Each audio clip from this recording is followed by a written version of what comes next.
Go. Okay. Thank you very much, everyone, and thanks for coming along tonight. I'll just start by acknowledging the traditional owners on which I stand tonight, the Yagara and the Turrbal people, and I pay respects to elders past, future and present. So tonight I'm going to talk about, I better share my screen first, sorry. Some of my practice and research around housing. So a lot of my research is mostly around flexible and housing adaptability, but probably most people know our weird house, which was on the front page of the Courier Mail with the headline Queensland's weirdest house. And of course, we've never been able to shake that, but got to work with what you've got. So we've got this weird house which kind of leveraged a lot of our research. So I talk about flexibility and adaptability, and the reason for that is because in the 21st century, we've had this movement away from what we would call housing careers. And so a housing career is similar to what you might think of post-war careers, which were predominantly centered around industrial and manufacturing work. And those careers, you had long-term employment. You worked for 30 or 40 years for one employer, and correspondingly, your housing situation was similar. In the 21st century, of course, our economy has changed. We're much more of a knowledge economy or a service economy, less of a manufacturing economy, although we can kind of see at the moment our current government is trying to shift us back towards manufacturing. Maybe that's a good thing. And so because of that, because of the service and a knowledge economy, we're kind of all gigging it. And that's where we have this idea of housing transition. So this is central to what we would call 21st century housing careers, is that they are transitions. So this comes up quite a bit in the Australian Housing and Urban Research Institute's research. And this is just a little quote from one of their reports. So housing careers have become more diverse in Australia, and there is less conformity in the pathways through the housing market negotiated by individuals and households throughout their life course. Housing careers are now more appropriately thought of as housing transitions. And the other thing that's impacting that is a shift in, because we have a service and knowledge economy, people are going to university, and especially if they study architecture, they don't graduate until they're 30. And so then they don't have these kind of long working lives. They get married later, they have, and so forth. We also have more diversity generally, that we have a more kind of diverse way of people living in society, and so therefore we need more diverse housing.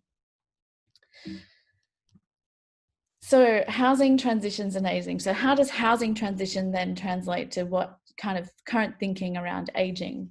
So housing diversity, suitability and affordability will have a significant influence on the housing transitions of the older population. The aging of the population and the range of needs of the older population is one of the drivers of demand for housing diversity and the increase in the number of smaller households.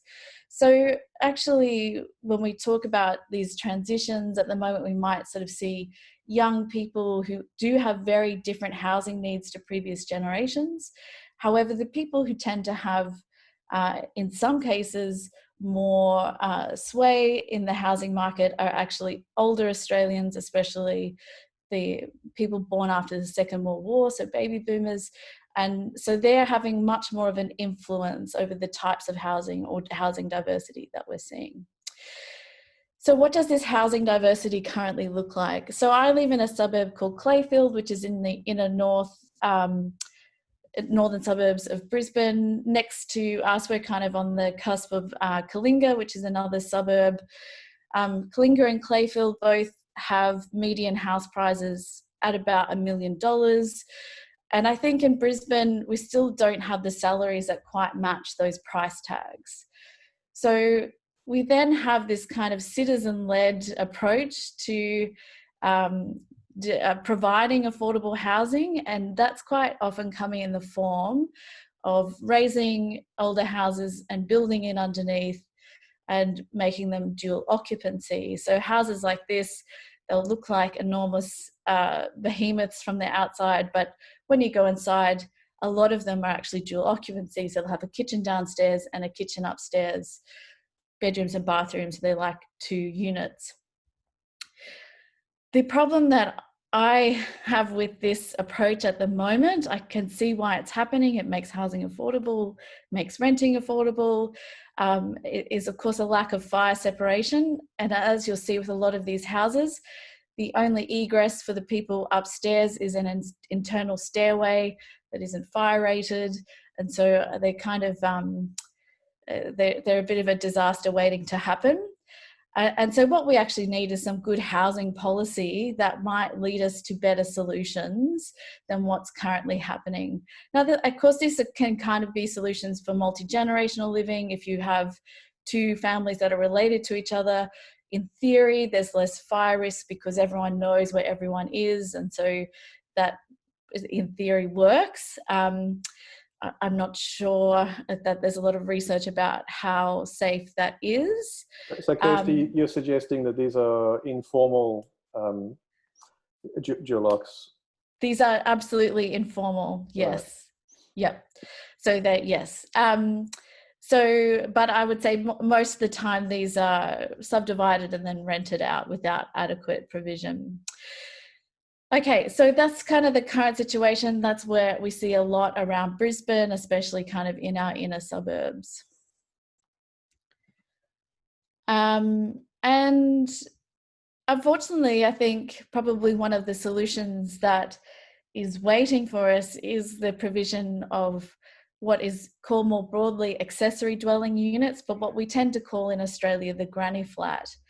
But at the moment, there's a lot of restrictions around the construction of these, some of those for very sensible reasons, but it is kind of holding back some housing innovation. And there's a lot of movement, especially YIMBY, which is a group called Yes in My Backyard, who are kind of advocating for a shift in planning regulation that would allow more of these types of developments to happen. So of course, once we kind of have granny flats, it's easier to have fire separation. People have separate entries and exits. You know, it can be a lot safer in that way. And these are kind of low and gentle ways of overlaying density in our suburbs. In the USA, so in Northern America, cities such as Seattle and Portland, and in Vancouver, in Canada, they have reduced the barriers to the construction of accessory dwelling units, or ADUs. And research has shown that this has provided both housing diversity and much more affordable housing. The tendency is that they tend to be rented out at less than market values for rent. So they provide this kind of housing that's missing, and what we might kind of call the missing middle of housing. And in particular, these kind of smaller dwellings that are required by different people at different points in their lives. So a few years ago, I started talking with Paul Hodgson, who's a director of Form Architects, and he was seeing this same problem about these dual occupancy houses that were popping up in the inner suburbs of Brisbane. In particular for him, and which is a valid point, aesthetically, you know, you kind of ruin the beautiful proportions of a Queenslander. They're nicely kind of gridded in thirds. So once we kind of raise them and build underneath, they're actually very unattractive, and they're not very good on the street front. And so he started providing these alternative ways of helping people to extend on their living areas within their house, and they tended to be this kind of granny flat solution. So this is one that most people might know in Brisbane, which is called the One Room Tower, which is in West End, which he did with Sylvia McKelly and Anthony Moulis. So this is an extension on their dwelling, which provides an extra room for them. They use it a lot for their own home office to work from. They use it as a play area for their young family. And they also use it when Sylvia's parents come over from Italy to stay. So it provides all this kind of extra amenity that, you know, lots of people are looking for without disturbing the aesthetics of the Queenslander. And obviously there's still this kind of connection between the two dwellings. They're covered, but it's separated enough to allow for adequate fire separation as well. It's a really beautiful example. They quite often open it up. If you can go and see it, it's lovely. The architectural detailing is really exemplary, and it's a beautiful space. And as you can see, it has this variety of ways that it can be occupied.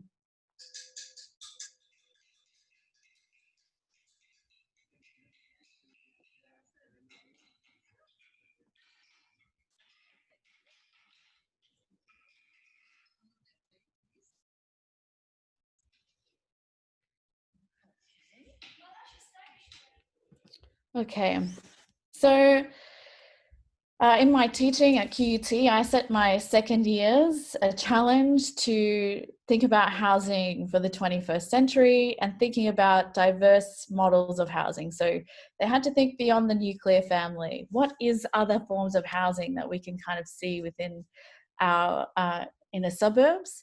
And they came up with some really great work, and I'm just going to showcase some of their work. So in these, they all did these kind of what we call 21st century pavilions, and they were these kind of separate pavilions attached to houses, to existing houses in inner city suburbs, and they were to accommodate life in the 21st century. So this is some work by Jaden Choi, Natasha Koymans, and Bronwyn Horn, and this is what they came up with.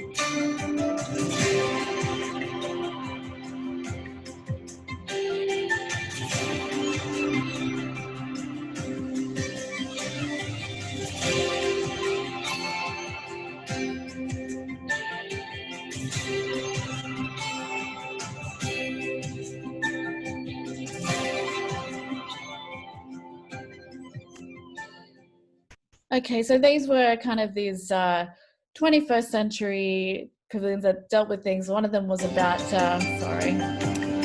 detoxing from the digital world. One was a granny flat for multi-generational living, and the other one was about kind of neighbourhood engagement, so engaging with people within the suburb. So I'm now going to talk about our own house, which is called the Two Pavilion House. So it's basically a house with a built-in granny flat.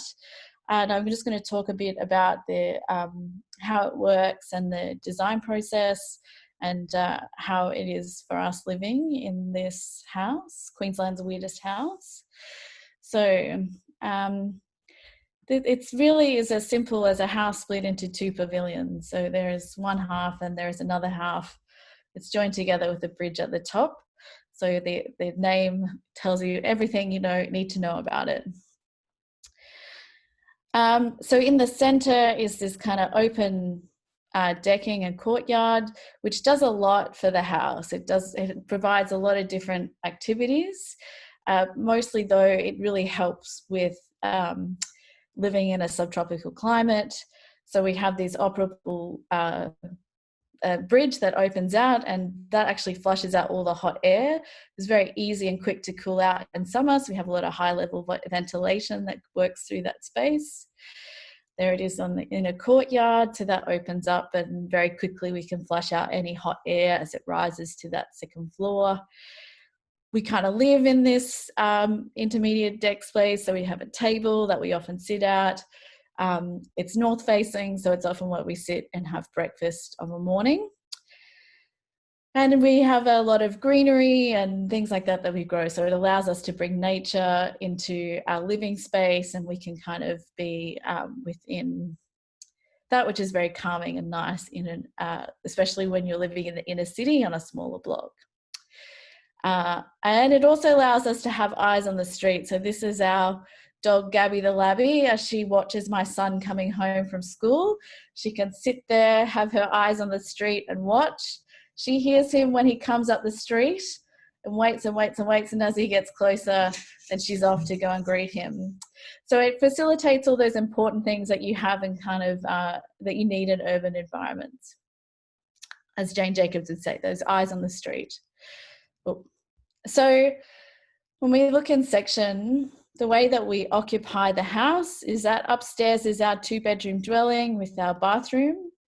We have the living area here, our shared facilities, so kitchen and laundry are in the middle here, and then a self-contained unit. So at the moment, we use that as our office, especially with COVID-19. It's been great to have this separate office because at the end of the day, we can actually lock the door and leave the computers in there and not have an impact on our family life. When we first moved into the house, when we were kind of adjusting from being renters to having a mortgage, we actually rented that out to some international students who lived with us for about 2 years. And that was a really nice, also like engaging within the family to have cross-cultural living as well. This is the floor plan. So on the ground floor plan, so you kind of walk in through here, walk up through this entrance space here. This is the main house, the living area, kitchen and laundry in here, which is shared, and that shared outdoor deck area. This is our kind of attached granny flat, which is part of the house, or right now it's our office. And then up the stairs, and there are 2 bedrooms and a bathroom. So it's kind of conjoined all in one, but it gives us this kind of flexibility to live within that. Now, the other thing about this house, I am the only daughter in my family, and that means I inherit my parents as they age. And so I think that's generally culturally done in every culture, but our family is very particular that the daughters inherit parents. So the way that we also designed the house was that we've set that entryway back here, and that means that we will be able to ramp up from the lower ground. This is slab on ground. We put this as a slightly elevated off the ground just because there's some overland flow issues. So we've got space to do that, or gives us space to do that. We put this bathroom in here. It already has a 900 wide opening, and the way the plumbing is located, all we have to do is extend that out. So we can also have a UAT and relocate the door and demolish the stairs. So that would allow for taking care of aging parents over time, or if they have those kinds of needs. I think, my parents in particular, probably they already have knee and hip replacements. So we do have to think about locating them without too many stairs and things like that. So hopefully this will work. It's just minor details too of sort of this floor finish here is polished concrete for now, so it's easy for us to build up and put a floor finish over the top so that we can get the correct floor falls in the bathrooms. Just all those kind of little decisions that you make as you're designing that mean that in a few years' time we've got that flexibility to make those changes as we need. Okay, so the broader kind of needs for flexibility. So going beyond kind of aging as well. So flexibility can assist in providing housing diversity, but it's also a strategy that provides adaptability to risk. So there is a bigger concept which is called the risk society, which was a concept coined by a sociologist, Ulrich Beck. And again, this is a really central concept to the Australian Housing and Urban Research Institute. So it's not just an academic theory, it's one that's a theory that's used to inform housing policy. So the impact of a risk society on contemporary housing careers is evident in many ways. Increasingly, household formation and the housing consumption decisions of existing households is shaped by a greater level of uncertainty. So uncertainty in kind of many ways, and we can look at uncertainty as well with aging, because I think for some a certain age, that sense of where will I live, how will I feel safe, that kind of uncertainty that can be attached to that, and that anxiety is all part of the risk society. But obviously it is driven also by economic conditions, those things that I mentioned earlier, where we don't think of housing careers anymore. We talk about housing transitions because of the way our economies are shifting away from manufacturing and those kind of long-term careers. So this kind of flexibility, well, it helps with our resilience to economic as well as climate change. And that flexibility also helps when we think about aging in place as well. Now, I've rushed through my slides. I'm very sorry. I was going to finish here. So I'm sorry I've rushed through them all, but I'm hoping there's lots of questions. Well, that was great. Yeah, awesome. Thank you for showing us your house. I think that sort of really well embodies all the things that we're thinking about. And you can probably go back and have a look at, show us parts of it again. Sure. Yeah. If you like. Well, if now's a good time to raise some questions, then by all means yell out from the audience if you have something you'd like to question. Perhaps just as a start, as a gimme, could you chat to us a little bit about the approval process for your house? And I guess I'm interested to know to what extent bedroom 3 is classified as an SOU, or how you structured that for the purpose of the approval. Yeah. So we did give it 3 meters to give the technical fire separation, but it doesn't have vertical fire separation. So that would be something that if we were to have unrelated persons in the house, we would have to address that. So or it would sit into that kind of informal dual occupancy development that we're seeing so much of. So we went through the traditional route. We definitely didn't have the money to go to war with council. Yeah, and perhaps the crowd would know the answer to this, but is there any reason why you can't sublet or rent out a room in your house to a student? I mean, obviously this is sort of set up a little bit more nicely than just a bedroom in your family home.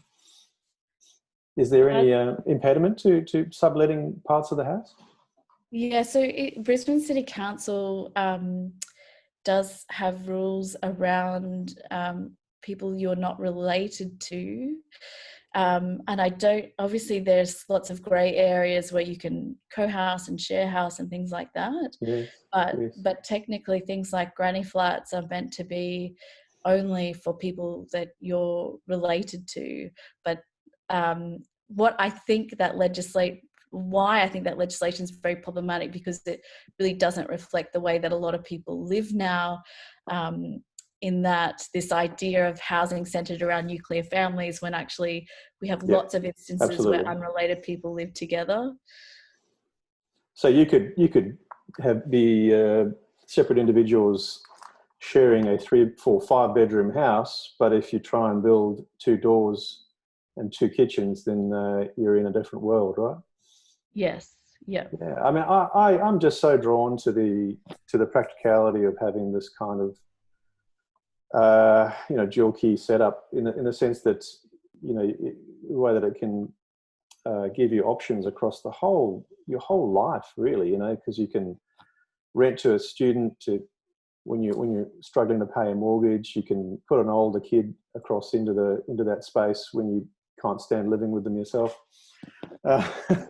And maybe when you're older, you can occupy the granny flat yourself and still own the property and rent out the house to another family. And I think that sort of flexibility is just awesome.